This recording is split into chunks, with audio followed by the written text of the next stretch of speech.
Welcome to the Oh Hell No podcast, where I, Keisha Nicole, delivers a daily dose of passion, purpose, and struggle by interviewing people who are living their best life doing what they love.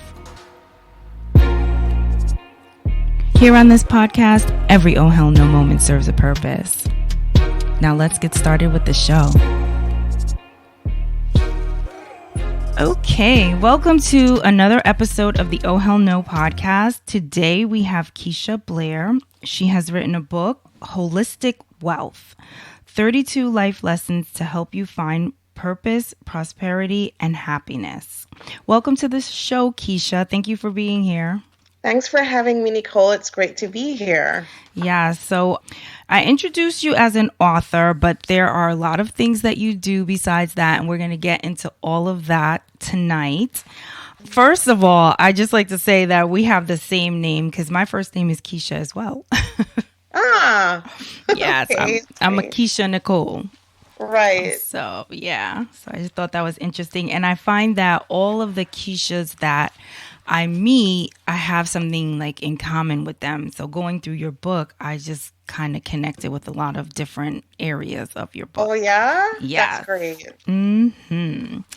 So the first question I want to ask is, I want you to tell us a little bit about what industry you started your career in and when you knew that you wanted to do something different outside of that industry, or just, what happened that made you decide, I don't want to do this anymore, I want to pursue something else?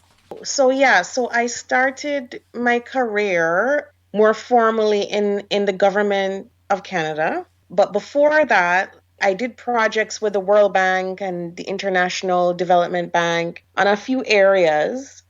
But I've always been, after that point, because that was very early in my career, I've always been in the government. But what made me decide to pursue, for instance, the different projects and initiatives that I started is, after my husband died, and I realized, one, I wanted to write creatively outside of my job, just to help other people going through life-changing setbacks. And I also wanted to pursue other projects and initiatives that would help me with my mission. So, like, for instance, with this nonprofit, Aspire Canada, that, is for young people and mentorship. That became very important to me after he died as well. Like I noted in the book that, I had young sons when he died. One was 3, one was just born 8 weeks. Wow. And I worried about where they would find male role models. At the time, I didn't have many, I live in Canada and I didn't have many male role models around them. And so that's how that got started. So a lot of, those initiatives got started after my husband died. Wow.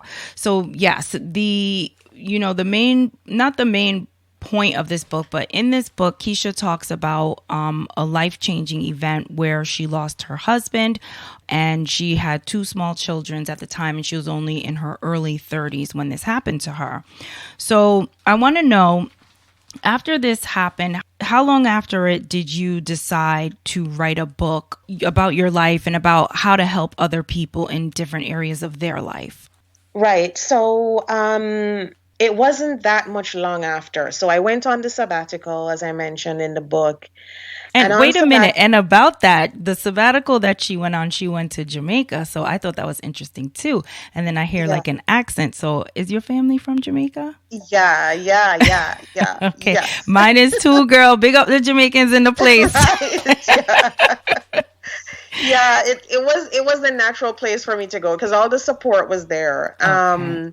That I needed. And so it wasn't a second thought in terms of where I would go. Mm-hmm. But yeah, I went on the sabbatical and, I didn't do much writing in terms of the book then, mm-hmm. because we were getting settled there and I put the kids in school and started doing another project, started doing TV. And so it was after I came back to Canada that I launched out just writing and getting everything out. And it's so funny because this book is is based on this viral article. And one of the life lessons that I have in that viral article that I wrote on Thrive Global, it's entitled, My Husband Died at Age 34. Here are 40 life lessons I learned from it. One of the life lessons was I should have kept a journal. And it was just because when I was on sabbatical, I didn't write about, those raw feelings of grief. It was when I came back to Canada that I started. But, I wish I had captured those as fresh as they were. And there's some of that in the book. But I felt like I could have even captured more had I started writing early. But anyway, so that's basically when I started. It was when I came back from sabbatical. And you spent a year on your sabbatical, right? Right. Okay. So that's a really long time. And that you were very fortunate to be able to just, leave one place and go back home and get yourself, refreshed and do whatever you needed to heal yourself to kind of come back. So that's pretty awesome. And I know that you touch on financial, education in your book, which I feel like that helped you to be able to do something like that, just having your finances in order and not having all this debt and all this other craziness. Right. So I wanted to kind of go through different areas of the book with you and just kind of have you talk about the different areas and how you feel like they could be applied to other people's lives, Mm-hmm. So 3 types of toxic naysayers: the chronic naysayer, the lack of resources naysayer, and the comparison naysayer. So tell us a little bit about these 3 toxic naysayers and what advice you would give to people about that. Yeah, no, that's a good question. Like we actually put that as chapter 2 in the book because we thought it was so important.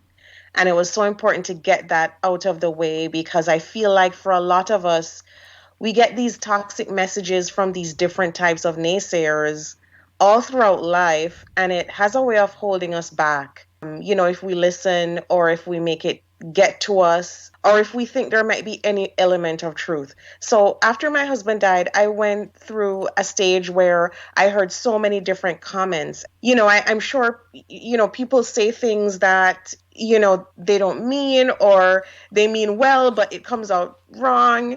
And so I got so many comments, of people who wished me well, but just, I felt like wanted me to be kept in this kind of box or in a kind of mold. Yeah. And so I came up with the 3 different types of toxic naysayers because I realized that for some people, and I mean, it can be applied to a range of relationships, but for some people, like the comparison Nelly naysayers that I mentioned in the book, that you have these friendships sometimes where, like, no matter what you do, there's a comparison. And with others, with the lack of resources naysayer, over and over, you might hear comments like, well, it's all about the money. You might not have the resources to do this, so don't bother with what you're thinking of doing. And so I really wanted to categorize it because I felt like from what I saw and the trend, these people have the similar comments, and whenever you voice an opinion, it's kind of always the same. Mm-hmm. It's kind of always, well, so and so did this, but you don't have X, Y, or Z, which is a direct comparison. And it's useful for us to stop and think about where those things are coming from on their part. And it might be that because of, upbringing or because of a different mindset. And we get into mindset a lot in this book right throughout. And this early chapter also laid the foundation for that too, because as I was writing and as I was going through the motions with my grief and coming out of it, I realized that a lot of it is mindset. And so if you have relationships or people who keep doing these things and it becomes negative, then it might be more of a scarcity mindset and not necessarily a holistic wealth mindset. And so that's kind of how I came up with this, because I realized that for where they were coming from, it wasn't necessarily that they meant evil or to be negative, right? But it's just because of a mixture of a few different things: environment, upbringing, why they keep just going back to default, which is, oh yeah, well, you know, you don't have X, Y, or Z.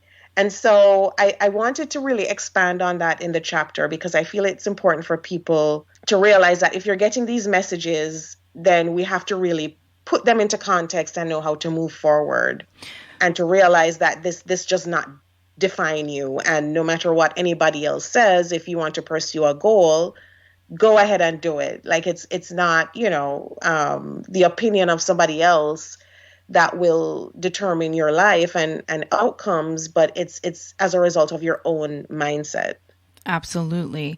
So I wanted to ask you, being someone who has experienced the loss of a loved one, your spouse that's so close, what would you say is some advice for people who might be on the opposite end, who are trying to help a friend who is grieving from something like that? What would you say to those people? Like, what should you not say, or what is the best message, or what is the best form of support that you can give to a friend or a family member that's experiencing the loss of a spouse or someone very close to them? What things should they kind of stay clear of saying, and how can they be more supportive? Yeah, no, that's a good question. And, like I felt like for me, especially in the early days and weeks after my husband died, that what I really needed was practical, hands-on support. I mean, it was good to have a listening ear, of course,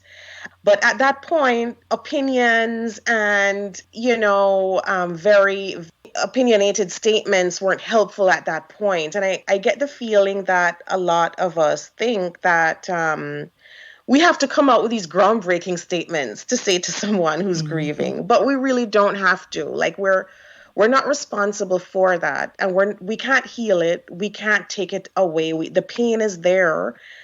So there's no way we can heal that by just giving words of comfort. So I think in the early days of grief, it is showing up, being there, and offering practical support and help, like bringing food, helping out if there are young kids involved. Like, it's the practical support in the early days and weeks and months that's helpful. And in terms of just being there emotionally, it's just having a listening ear and letting the person just talk and vent and to let it all out. And of course, being sympathetic and having a listening ear, more so than injecting opinions and statements. And so, I know we come from a place where we feel like we need to say something that will just make everything better, but nothing at that point can do that. And so a lot of us get in trouble by trying to do that. And it's coming from such a good place. But yet still, the person on the receiving end is in such deep pain. And they're trying to work through, especially if it's a shock, especially if it's, something that wasn't expected. Then that person is just trying to go through the motions of, how did this happen? What's going on? Right. And so those highly opinionated statements at that point, can go over wrong, or can be taken in a way that it was not meant to be. So I think the practical support and just having a listening ear are two of the most important things that are needed at that point. Okay.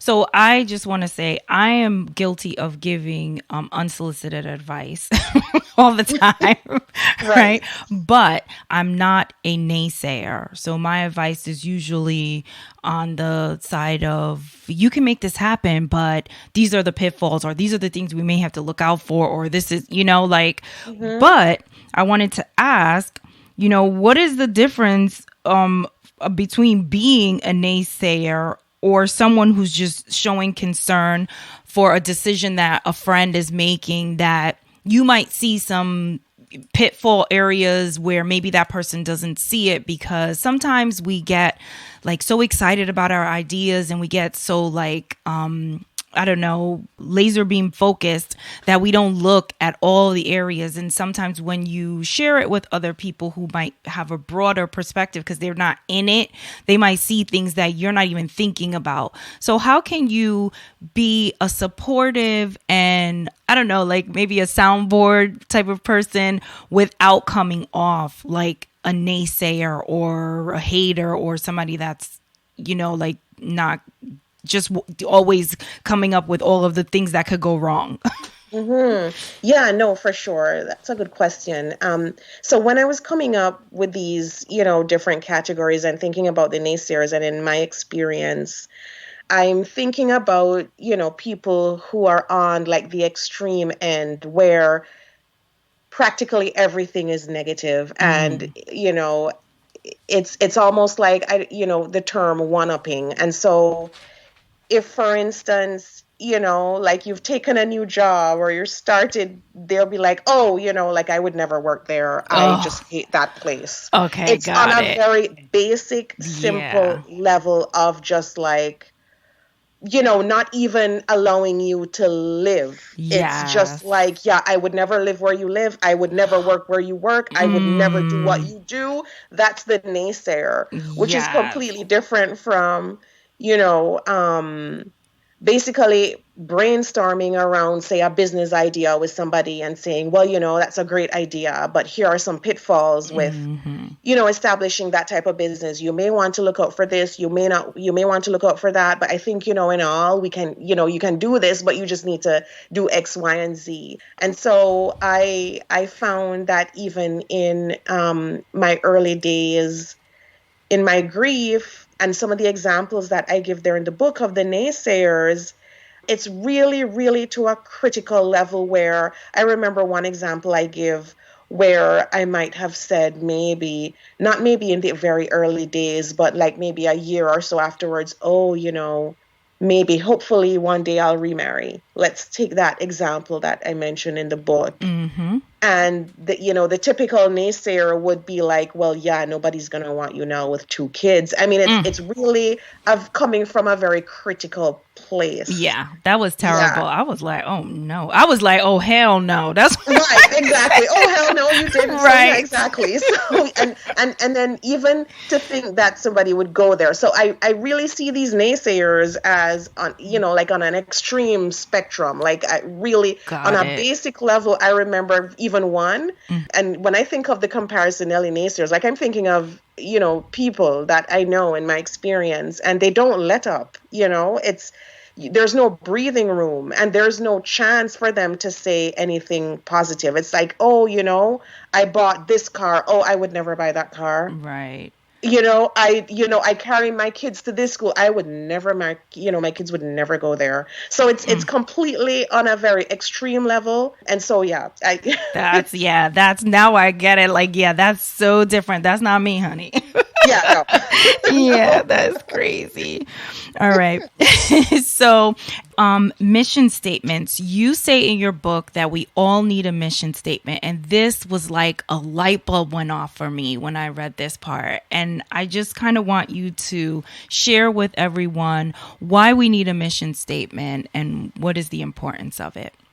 Yeah, no, great question. And I think it's a great segue from the last discussion on naysayers, because one thing I found myself doing, and there's a chapter on, comparing yourself to others, and, having these types of people, or having some of them in our circle, if we do have even one, can put us in a mindset to start comparing, because then they're reinforcing so many negative things that you start to say, oh my gosh, maybe I'll never be like X, or I'll never be like Y, or I'll never be able to do anything, I don't know, based on their opinion. It's like you'll never be able to do anything. So I came up with that chapter, and it was a part of that viral article too, because I realized that if I didn't set a mission for myself, I'd just be going in circles over and over again. And I realized, as I said in the book, that I think it's bigger than just having a certain job title or a salary, or just related to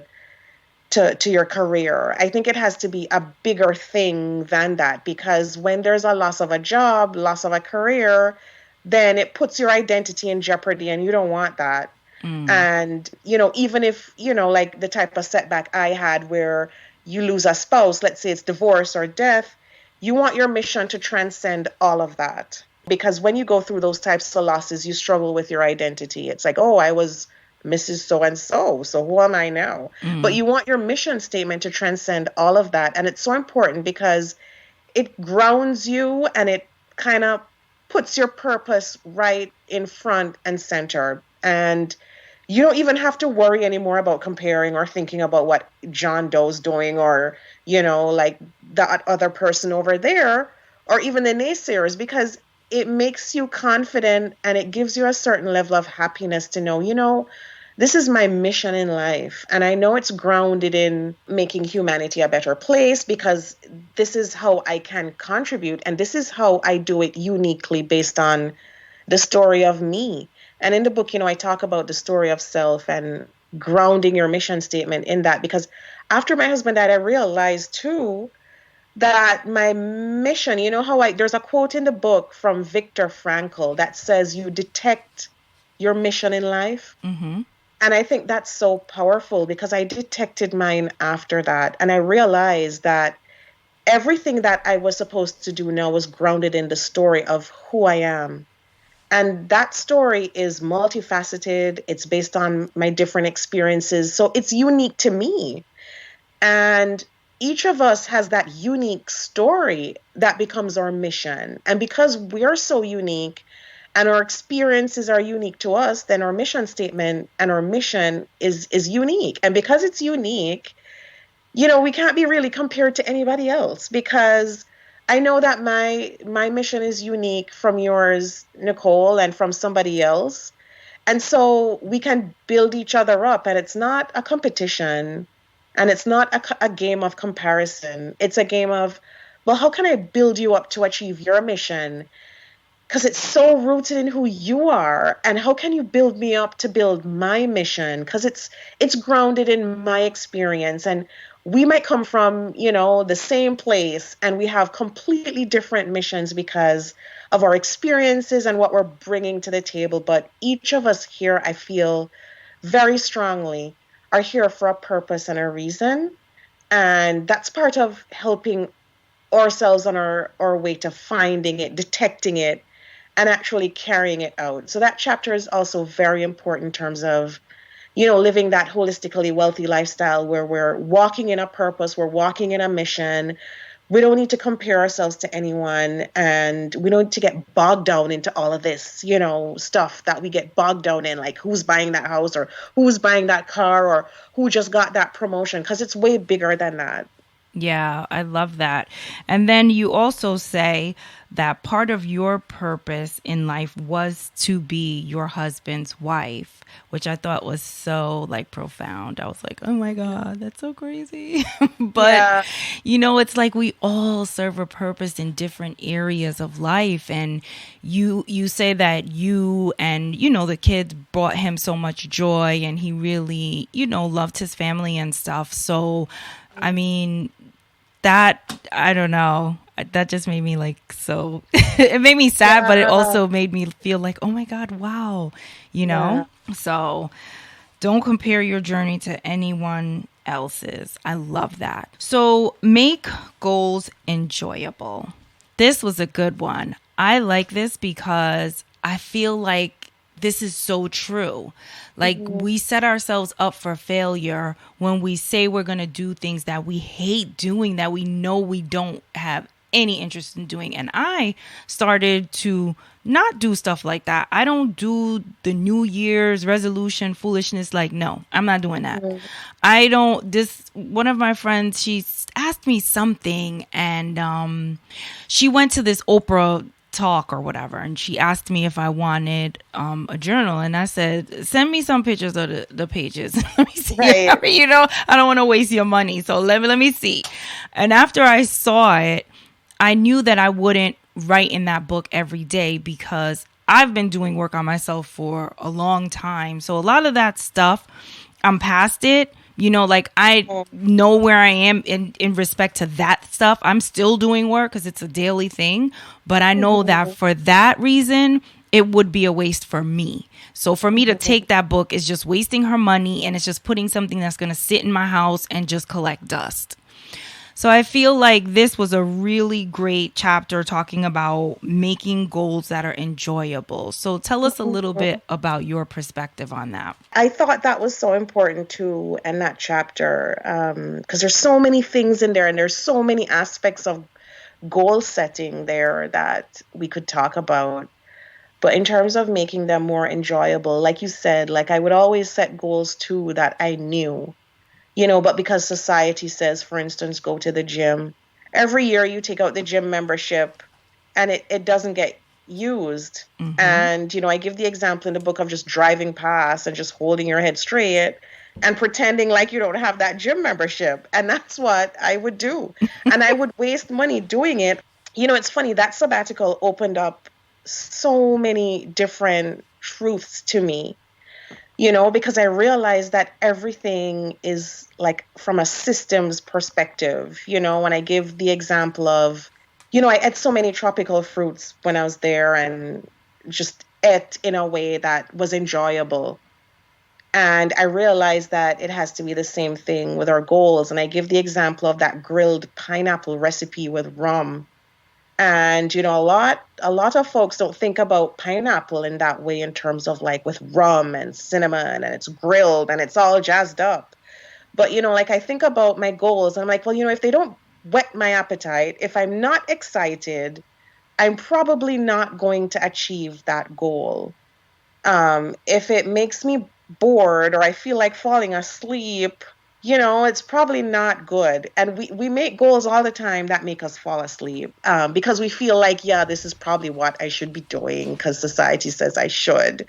But there are alternatives, and I had to find an alternative to the gym membership situation. So, I started Zumba, which was great. And I did that in my bedroom at home. And I didn't have to worry about, the logistics of the gym, which for me was a turnoff. And so I did that. And I think in terms of our goals, in terms of achieving them, and you're right, like I've stopped with systematically making New Year's resolutions too.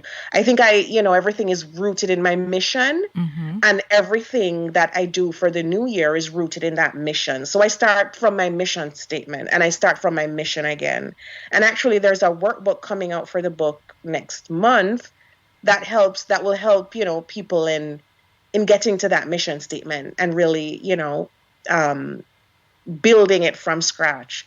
But like I realized that with my goals, it just needs to be in line with my mission. And it's just kind of my march.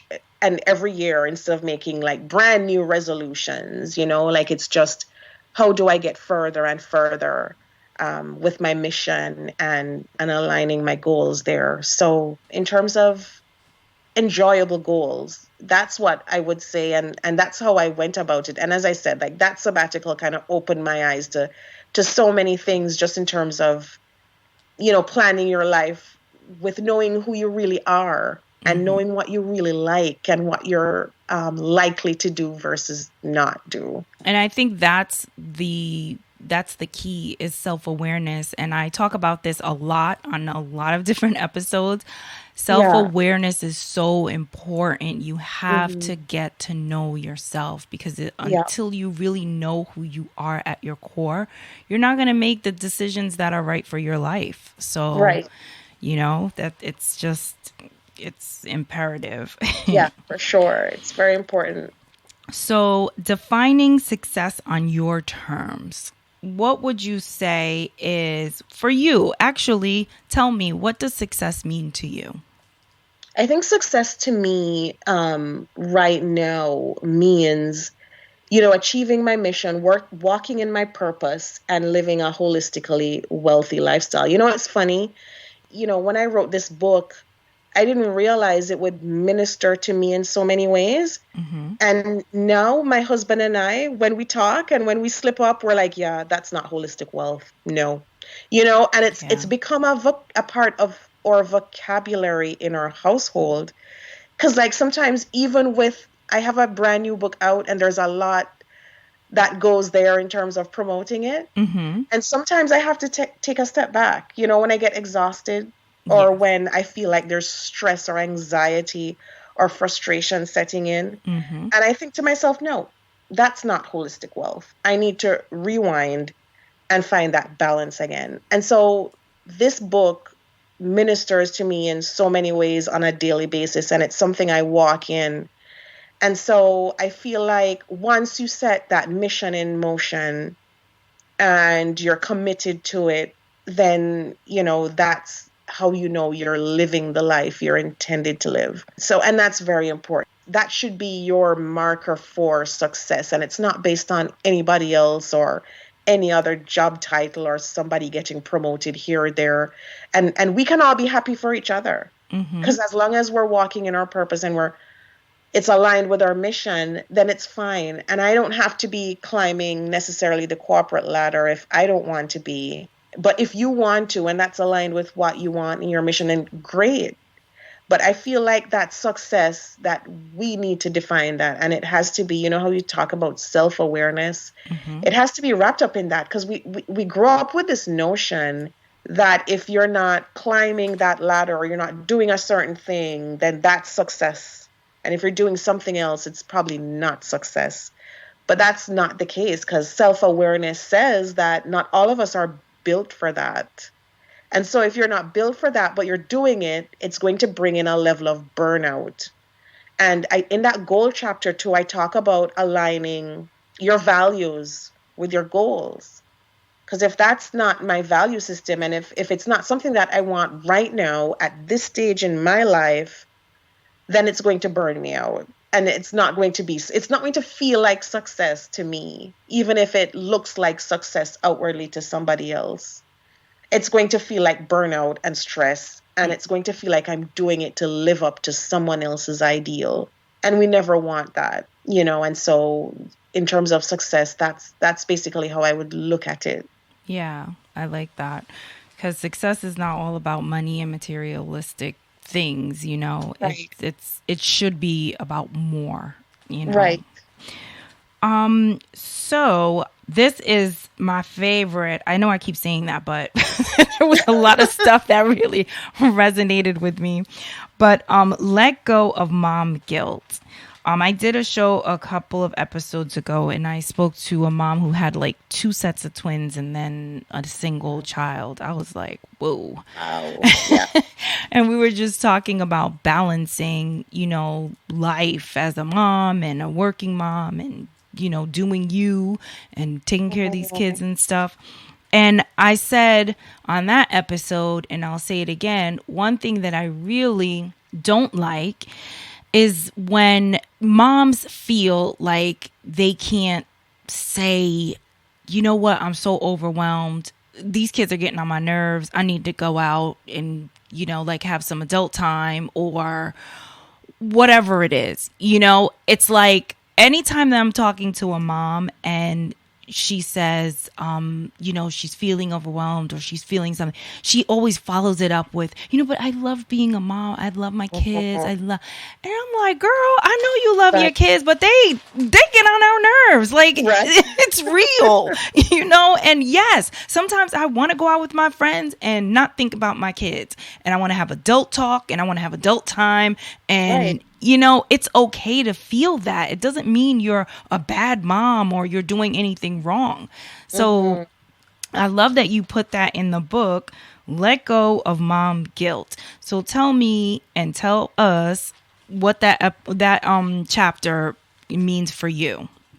Oh, that means a lot. It really does. And you can imagine losing your husband 8 weeks after giving birth. Like, I was still healing from childbirth. Yeah.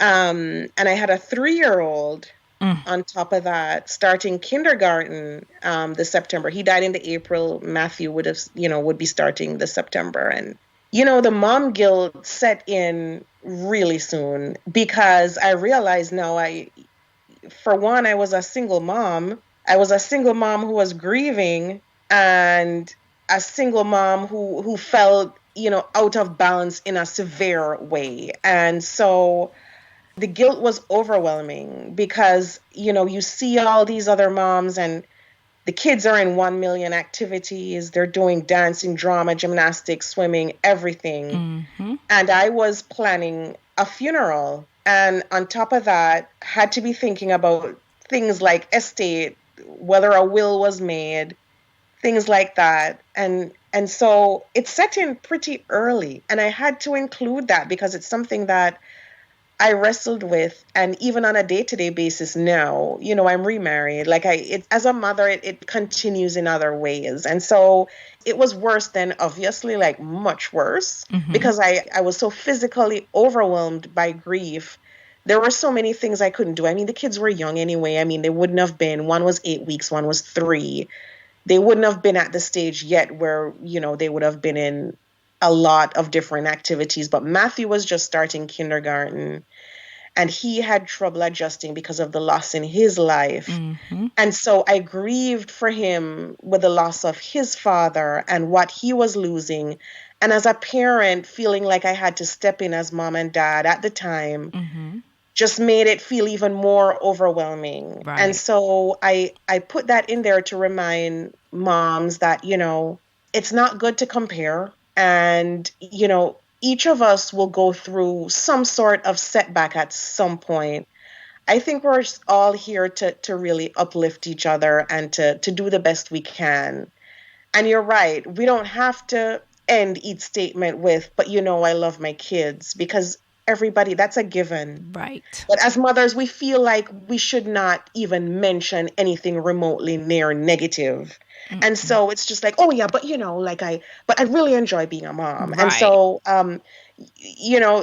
that feeling like you have to like overcompensate, or you have to say, well, like just forget what I just said earlier, because I'm really not complaining. I'm Mm-hmm. really, even when we're overwhelmed. And so that's part of the whole narrative of, these ideals that society set up. And even as a mom, you feel it from the time you give birth, because Yeah. it's a struggle from birth, dealing with a newborn, dealing with your own needs, even in the face of not even a tragedy not happening. Like even just giving birth, Mm-hmm. going through those motions can be traumatic. Yeah. So I feel like this mom guilt, like, yeah, we have to let that go. And in terms of even like a lot of us work in environments too, where we're called upon to do so many other things at work, bring in baked goods for this event, for that, the party at work, whatever. And we Mm-hmm. feel we have to bake from scratch. We feel we have to do so many different things to live up to this ideal, and it's really not necessary. Right. And so that chapter means a lot to me, just because of dealing with that and figuring out me and what I would say no to. And that's why, even that chapter on saying no was just like, yeah, no, just say no. If it's not, if it's going to stress you out, it's going to cause anxiety, just say no. Right. You can't go to every play date. You can't participate in every activity. You can't, take them to everything. Like some Yeah, things you have to just say no, and they are going to be okay. They will. exactly. They will live. Yeah. So prayer and meditation. Meditation is something that I talk about all the time because that is something that I'm still trying to work towards.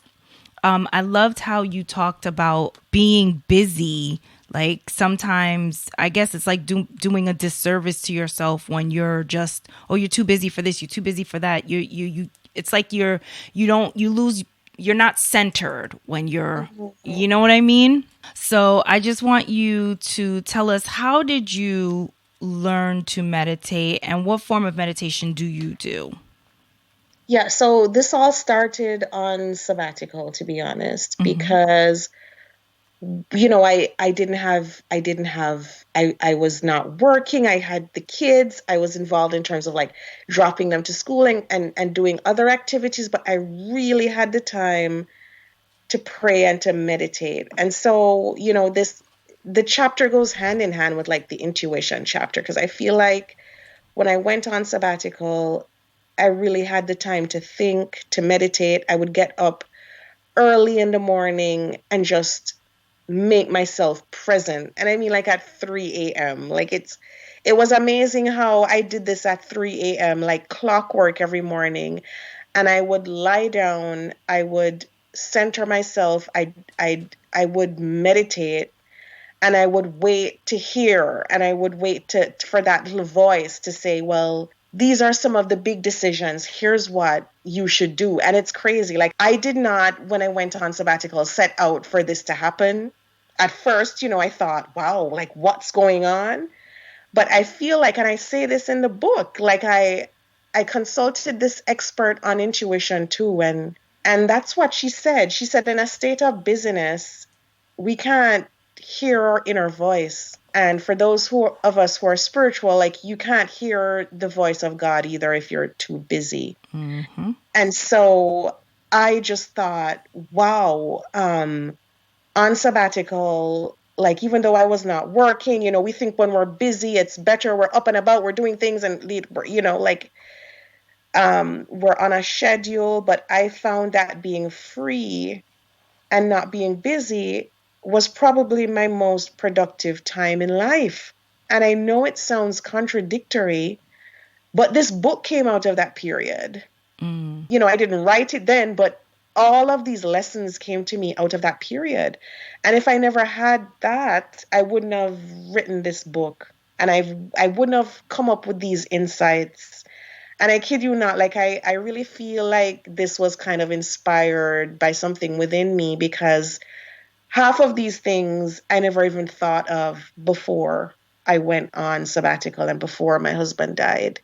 Like, I never used to think about meditating. I never used to think about intuition, none of that stuff. I was too busy for that stuff.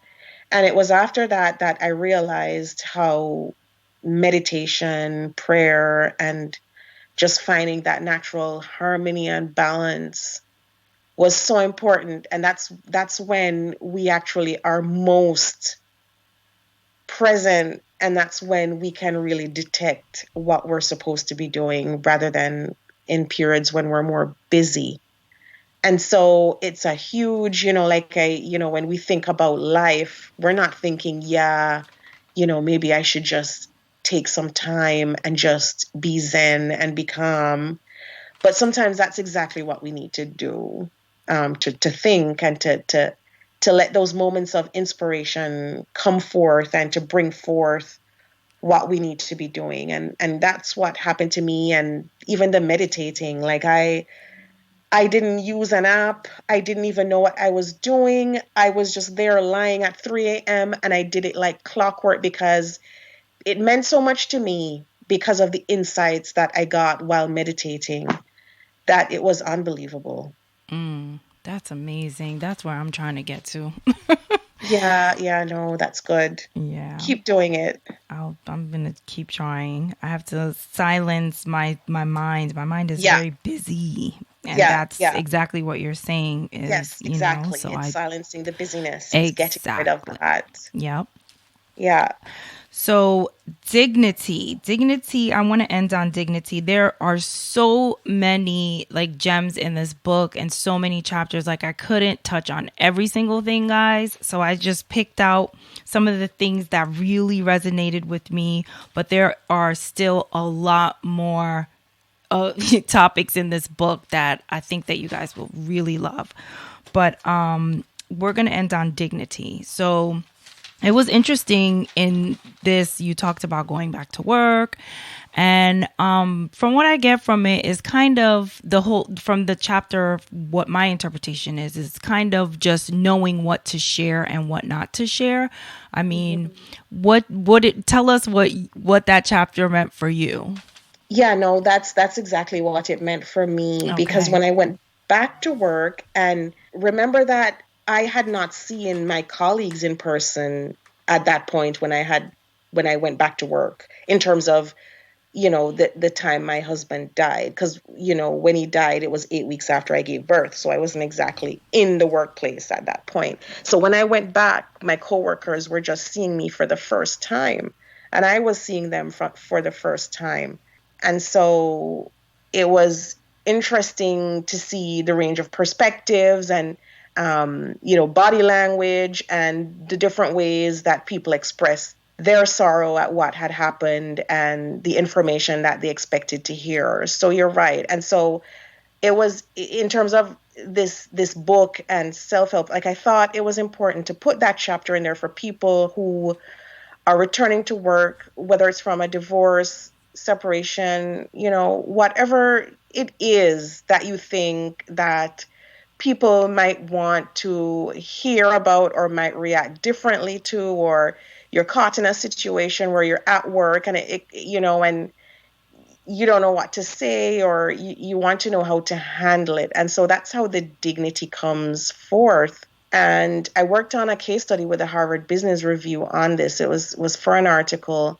And we're talking about that very same topic, how to deal with, personal circumstances at work. It might be even something different. And I give a few examples in the book. And you're right, being comfortable to share what you want to share. You should feel at liberty to share only what you need to. And if it makes you uncomfortable, then you need to stop, or you need to take a step back. Or if it's becoming too overwhelming and everybody's rushing to you to give you a big hug or to say what happened, or then and it brings back emotions where you almost come to tears, then it's time to maybe say, well, guys, I'll talk to you one by one, or let's meet individually, or let's take this in phases, as I'm ready. So I wanted to include that because I know it's hard when something happens. It could be anything. It could be a miscarriage. It could be anything that we go through where, at work, knowing how to deal with it. And that's what that chapter really does. It's an outline for how to deal with sensitive personal issues in the workplace with dignity. Absolutely. And I'd like to say that for the people that are not going through those moments, maybe you should take a lesson from the other chapter or what we talked about and just be supportive and just say something like, I'm here for you if you need anything. And that's it. You don't need to give people a barrage of questions. You don't need to be nosy. You don't need to get the tea. You don't need all of that. Just be supportive and fall back a little bit. That really gets under my skin when something happens to someone and you see these nosy people at work, like running over and being all extra and, because they want to just be gossipy. You know what I mean? I feel like you can show your support, but do it in a way that's tasteful. So right, exactly. Just check yourself and just realize that, hey, this is really happening to somebody. They're living this. So, So I want to say, what do you feel your purpose work is? Yeah, so a lot of this, what I'm doing, is wrapped up in my purpose work. I feel like even sharing this message with you and your listeners is wrapped up in that. I feel like this book is a huge part of that because I've honed in on my message through this book, and now I'm spreading that message. And every opportunity I get to spread that message is living part of my purpose. And I'm so happy that, to be honest with you, that yes, it's a story of grief, but it's more so a story of redemption, and it's more so a story of applying a framework in life for success.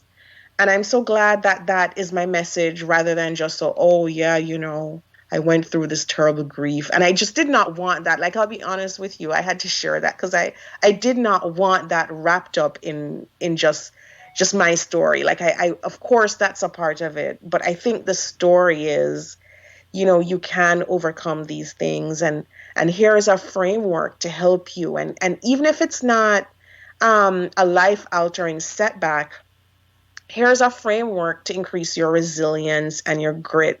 There's a chapter in the book on grit as well. And I feel like this is just building a framework that helps us to be more resilient, and it gives us those tools so that even if we haven't been through that life-altering setback yet, that we can build our resilience muscles even before, so that we're better equipped. And so that's part of my message that's wrapped up in my purpose work. And And I'm truly grateful that that's my message and that's my purpose. Like I couldn't think of anything different that I'd want. I couldn't think of anything better, and I feel like it's truly a gift. And I also mentioned that in the book, and I really believe that I was left a gift because I'm able to do this.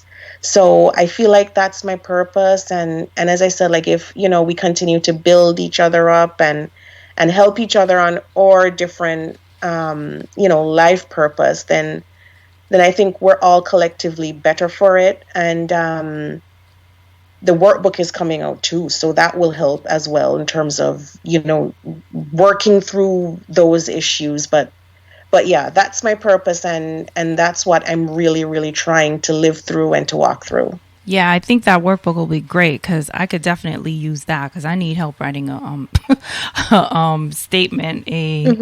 What do you call it again? The mission statement. Oh God, yes, mission statement.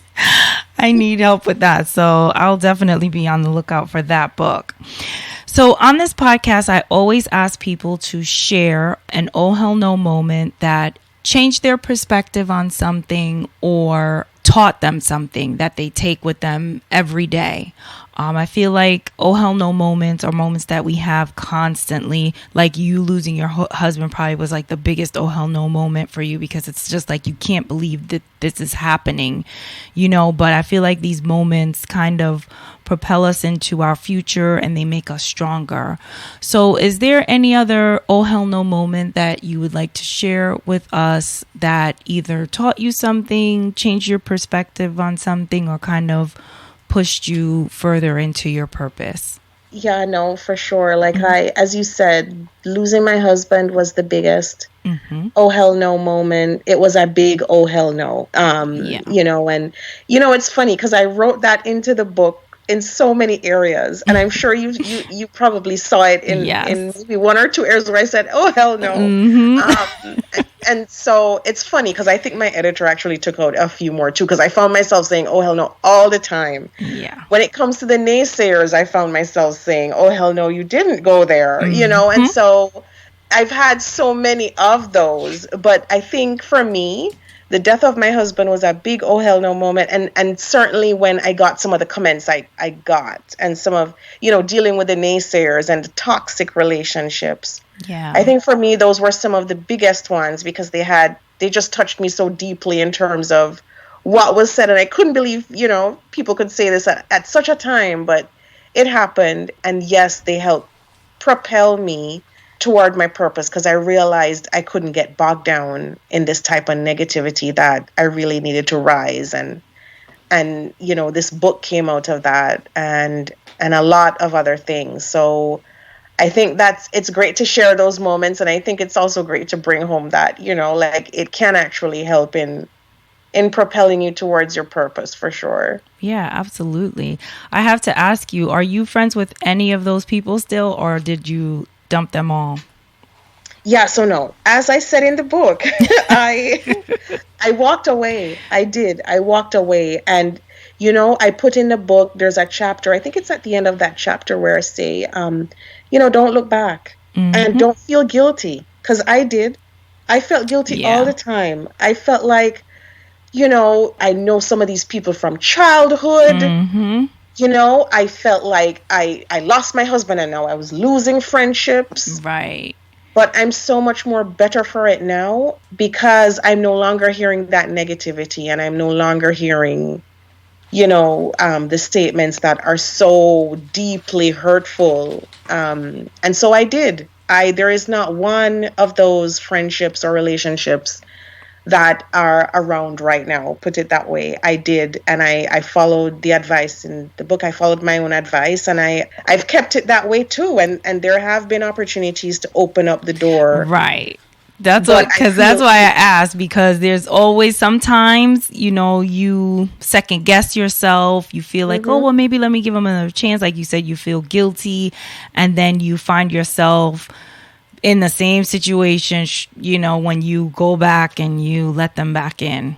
I've been the victim of that. So that's why I'm just like, I just had to ask, did you really cut them off? Yes, exactly. And so, yes, I did. And I think, it's not like a situation where it's malice. It's, like if I meet them on the street, we can say, hi, how are you? How are Right. things? But Yes. it's just not in my inner circle or in a position to even comment on my decisions or anything in my life. It's not knowing any details or anything like that. It's just, if I see you, if I run into you, then I'll be able to say hi, and you have your dignity and I have mine. Right. But that's the extent of it. Like, quite literally, that's just the extent of it. Yeah. And I like that. And I think that's fair. Like you said in the book as well, season, reason, like we are friends with people sometimes for a purpose. And then when they serve their purpose, we move on. So, that I feel like that is definitely, valid. And that's just the nature of life. So we just have to accept it and move on, So it was so nice talking to you and learning about your journey and how you came to write this amazing book.